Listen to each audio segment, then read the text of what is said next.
ఏళ్ల నాటి శని ఉంటే మంచిది కాదు, ఏళ్ల నాటి శని ఎంట పడుతుంది అని చెప్తే నేను ఏమో అనుకున్నా. వామ్ము, ఈసారిని చూస్తే నిజమే అనిపిస్తుంది. దోస్త్ గిఫ్ట్ ఇచ్చిండని 70 లక్షల గడియారం పెట్టుకుంటే ఓ లొల్లి లొల్లి చేసిరి. సార్ అభిమానోగా ఆమె పబ్లిక్ మీటింగ్లో ముద్దు పెడితే అది కూడా బ్రేకింగ్ అర్థమైంది. నాయన పతాలతో బిజినెస్లో చేయొద్దు అని కొడుకుని ఇంట్లో కూర్చోబెట్టి అట్లా కొంత పబ్లిసిటీ తెచ్చుకుండు. ఆఖరికి కారు మీద కర్రె కాకాలిందని కారును మార్చి ఖతర్నాక్ లీడర్ అనిపించుకుండు. ఇన్ని జరిగినా కూడా సార్ గింత కూడా జంకలే, కుర్చీకి బంక రాసుకొనే కూర్చున్నాడు. కానీ నీయల్లా ఆయననే చేతుల మీదకి లేవట్టే కథ అయింది. అంటుకోక ముందుకే సీట్లకెళ్ళి జంపు చేయాలని చూస్తాండు.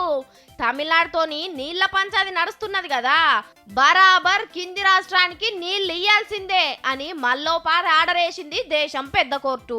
సరే అని నీళ్ళు ఇడిచి పెడితే కాక మీద ఉన్న కర్ణాటక జనం ఊకోరు. అట్లా అని కోర్టు తీర్పును అమల్లో పెట్టకుంటే కేసులైతాయి. ముందు నుయ్యి వెనక గొయ్యి అంటారు చూడుర్రి, అవో గట్లున్నది సిద్ధిరాములు సార్ పరిస్థితి. అందుకే ముఖ్యమంత్రి కొలువుకు రాజీనామా పెడదామని ఆలోచన చేస్తాండు. కడమ పార్టీల లీడర్లను కూడా ఇంటికి పిలుచుకొని విచారణ చేస్తాండు, ఎట్లా చేస్తే మంచిగుంటది అని. ఇయ్యాలనో రేపో సీఎం సీటు నిడిచిపెట్టి నెత్తిలిన్ని నీళ్లు చల్లుకుందాం అనుకుంటుండంట.